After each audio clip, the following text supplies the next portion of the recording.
any Black person that literally watches anime, animation, cartoons, anything like that, just needs to stop. Like, first of all, I know people have told this to you in your life. This is not the first time you're hearing this. Like, it's cringy. Second, it's, like what white people do. And then also, it's like, do you not have any self respect for yourself? I think we as Black people really need to sit down and have a conversation about like certain hobbies and behaviors that we as Black people have a responsibility to just have and hold. At this point in your life, especially if you are a grown adult, you should know better. And also, you should know that I'm a terrible actor. And at this point, you should know that this is all basically satirical. I tried. Was like thinking about this introduction, like I'm gonna troll people, but then I'm like, I'm not good at acting. There's a reason why that has never been a specific aspiration of mine to do within my career. Yes, I have been gone for a very long time. Yes, I dropped one video on my niche. It did pretty well relative to my other videos. I'm super, super thankful for everyone who watched that video and enjoyed it.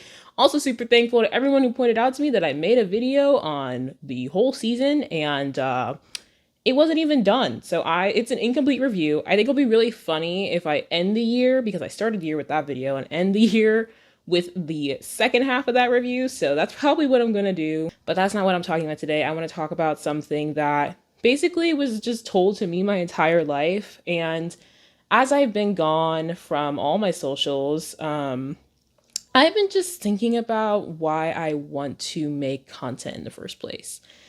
I saw this video.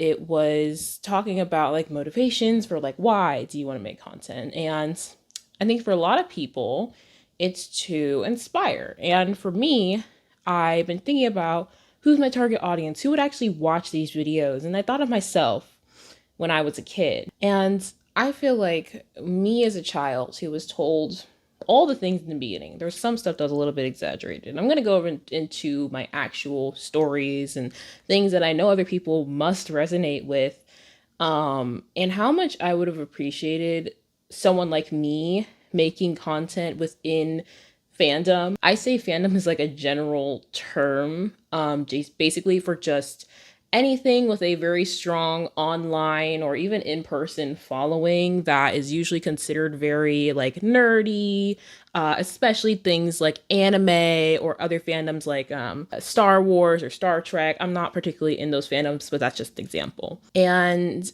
the outline basically of today's video, if you clicked on this, hi, my name is Liz, welcome to my channel.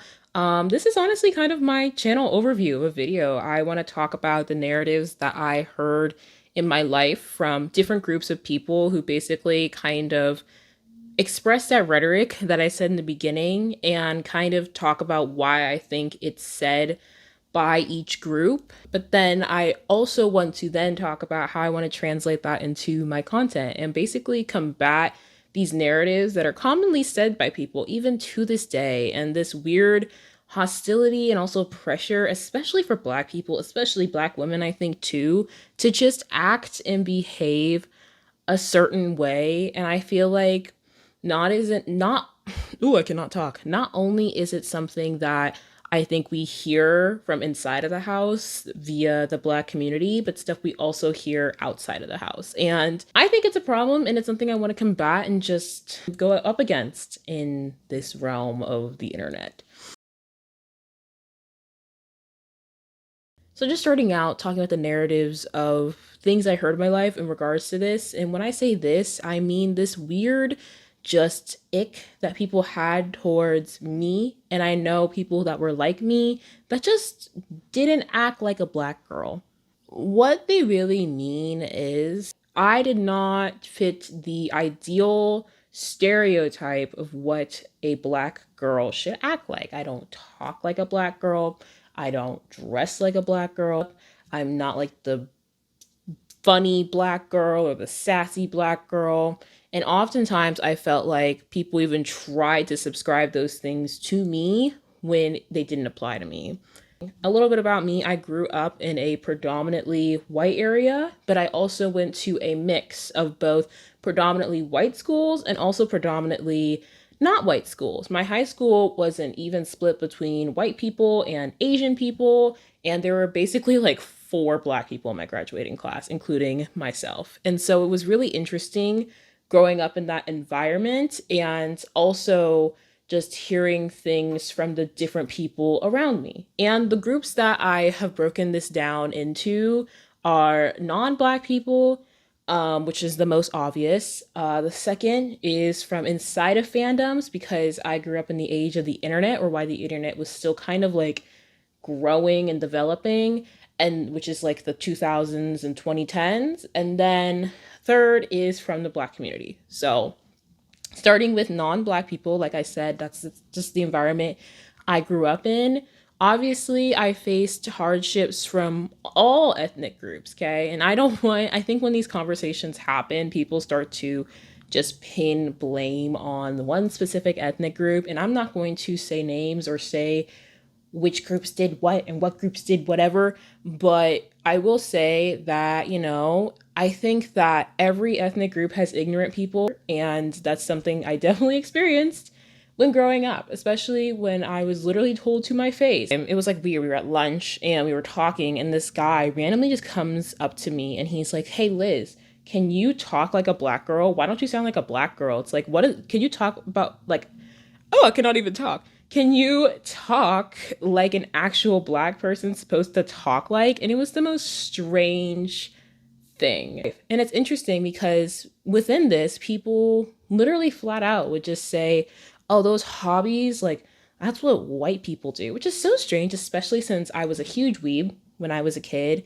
And it's like, anime isn't even something created by white people. It's created by Japanese people. So I don't understand this attribution of a hobby to a race. But I do understand it because I think that representation for black people, especially in Hollywood, is still very limited in the types of representation we see. A lot of the times, it's still the same types of representation we would see in the 90s and early 2000s. And unfortunately, a lot of the more diverse types of characters we see now too, when it comes to black representation nowadays, they're usually a lot lighter skinned. And of course, that's a conversation that is not going to be had in this video. It's very complicated. But when people look at me, who's like a darker skin on the darker side, I'm not even that dark compared to some other black people, people automatically will jump to the stereotypes that they are used to seeing. And because of that, I think that's why they felt so passionate, saying these things. It was also strange because when I was a kid, people literally told me that, like, to my face, this is such a weird thing, to my face, my parents don't like black people. So it's like, I know a lot of these things, and these things that they were hearing were also coming from inside of the house, which is also unfortunate. And as a whole, it's so interesting that since representation was just so poor for some people, especially since all these other people were growing up not around black people too. So again, a lot of the black people that they're seeing comes from the media and Hollywood, and they're not shown speaking like I do, at least when I was growing up and when I was younger. And for context, I wasn't open about these things, but I did demonstrate them. For instance, I was in my like middle school anime club, which was like the nerdiest thing ever, but I will always appreciate those people. I was in fact the only black person in it, but hey, I don't care. It was, I had a little bit of a good time, I talk to other people about anime because, why not? You talk about other shows openly too. You talk about like Keeping Up with the Kardashians. Y'all talk about One Direction and Justin Bieber, same thing. So of course, when they're hearing these things and they're thinking, that girl isn't acting like how I thought a black person would act. And then they would be so outward and forward about these like weird misconceptions that they have. The second group that I would hear this from are the fandoms themselves. So like I said, I grew up in the 2000s and 2010s, and anyone who grew up during that time knows that we basically grew up watching the internet grow. And because of this, I was there for a lot of huge internet milestones in terms of just fandom. And so because of this, I also saw this weird hostility towards Black people. And some of the more popular like Black creators who are in this niche today make jokes about this. Basically, like those people on Twitter, or I guess now X.com, who have like K-on profile pictures and will like use the N-word and like be really, really racist and really aggressive. And it's like just not overall a very good environment to be in if you are a young child who grew up, you know, watching anime. For me, I was very involved in internet fandoms, very involved. I think it's just so funny thinking about this because it's only recently that I've had smaller success with growing online platforms, but I've always been obsessed with growing an online platform since I was a young child. I had a Google Plus account. I had a role play account. Now, if you don't know what that is, bless your heart, you that's a good thing. I had a role play account on Google Plus, which no longer exists. I had thousands of followers, and it's kind of cringy, but that's what I had in middle school. But the things I would see and experience as a young child are not things that I think I should have seen and experienced as a young child, especially as someone, again, who grew up in a space where sometimes it's not super welcoming for Black girls. And I think that a lot of that has to do with not representation, since the internet is such a broad place, but more of like who exactly is attracted to certain series. And I think a lot of that has to do with the fact that people use fandoms as escapism. And unfortunately, sometimes people want to escape from Black people or escape from other societal issues. So when they see people who are of those identities, existing on the internet, it makes them a little mad, and they think that they're invading their space and they're ruining something and blah, blah, blah, blah, blah, blah, blah. And we see this today as well when it comes to adding like a Black character or a queer character or just any marginalized character to like a really popular fandom or series. That's my theory as to why. That's another video for another day. I will not be going into that. And the last group, which the group that makes me the most sad, is from other Black people. I have so many feelings about this. I've been seeing this a lot more in my adult life because, like I said, I grew up in a predominantly just not Black area. And being on the internet, being in or trying to be in spaces that are more Black, I have encountered this quite often. And it's really interesting because I actually see this more from other Black women than Black men. For Black men, it's really interesting because I feel like a lot of Black men are very openly into, cartoons, anime, stuff like that. And I think a lot of it has to do with the fact that those things have already been attributed to being male hobbies anyways. So I think it's actually just much easier to talk to Black men when it comes to this compared to Black women. I'm not saying that these things have not been said by Black men, but it's mostly other Black women who are just so judgmental of other Black women. I don't understand why, especially on TikTok. Like it can be a war zone on there sometimes. I love that app, but also I just have a love-hate relationship with that app and some of the people on there. And you constantly just see people putting each other down for what they look like and their hobby or having their hair grown out. Guess what, y'all? I've had these braids in for too long. So what? Hi, it's Future Editing Liz with an insert about this part of the video. I was considering actually getting rid of it because I realized that I was kind of just ranting about like feelings I've had about just TikTok in general that might not apply to the whole world. And honestly, when I do speak about this section, I am mostly talking about real life, not the internet. So it's weird that I like made the two like crossover. But I mostly want to make this because I am aware there's very significant TikTok drama concerning the blurred community, and it is this conversation of like Black men versus Black women, which, mind you, the internet loves to talk about so often. And I just want to say this. I go to work every day. I work more than probably a legal limit of what I should be working. And then I come home and then I edit my YouTube videos super late at night. It's literally almost 1 a.m. right now. I have no idea what's going on with this drama. Please do not comment on this drama if you're aware of it. And if you're not aware of it, just leave it alone. I don't know what's going on, and I probably will never know what's going on. When I talk about this, I talk about my real life experiences mainly. And I bet there are black women out there that, are just as nerdy as me. I just have not found those people yet. I would love to find those people. That's who this is mainly for, which I will talk about more in the video. But that is mainly who I think of when I think of my target audience. Of course, of course, of course, of course, everyone is welcome on this page that aligns with what I will be talking about. But yeah, so weird section. Kind of went on a tangent. Sorry if that was weird.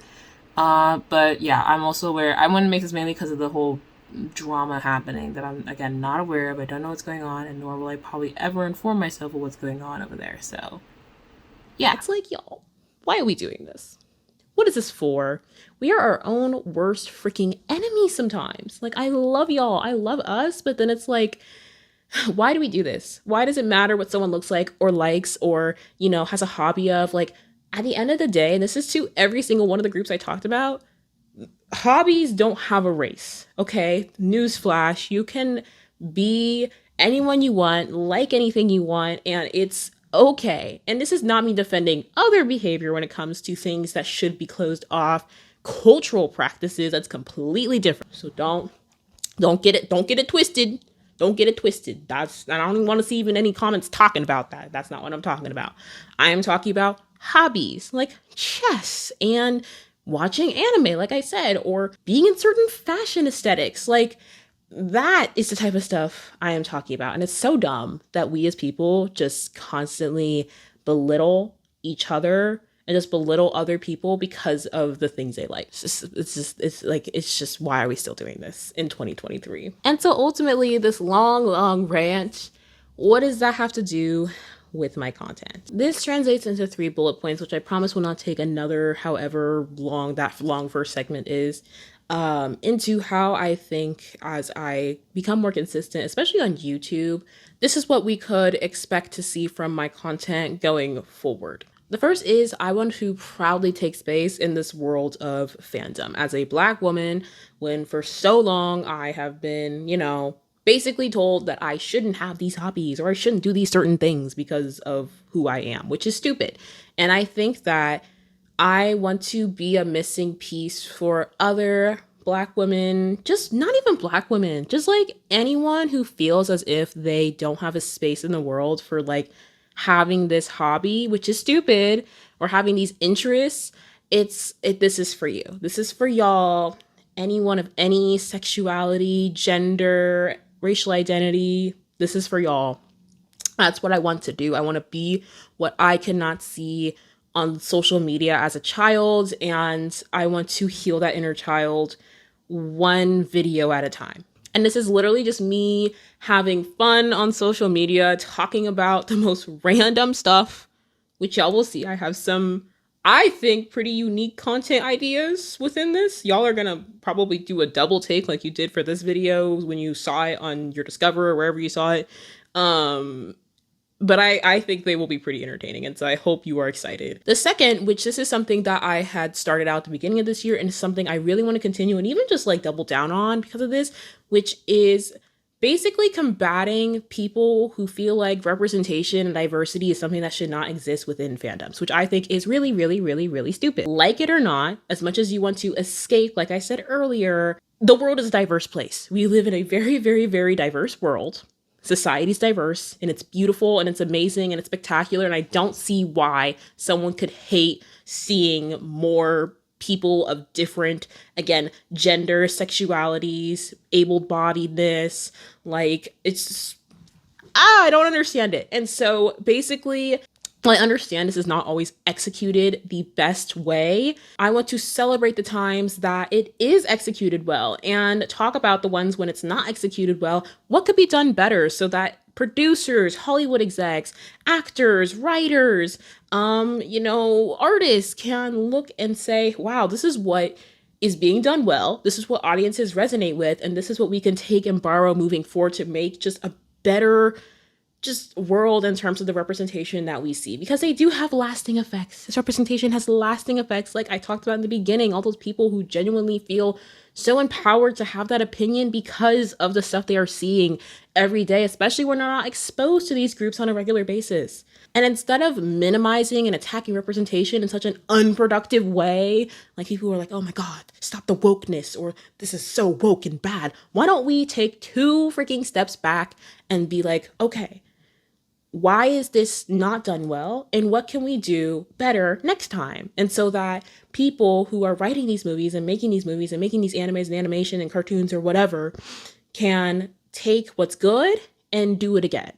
And there's so many examples, especially recently, of really, really, really good ones, but I cannot talk about because of the writer's strike, and I want to respect that, writers and actors strike.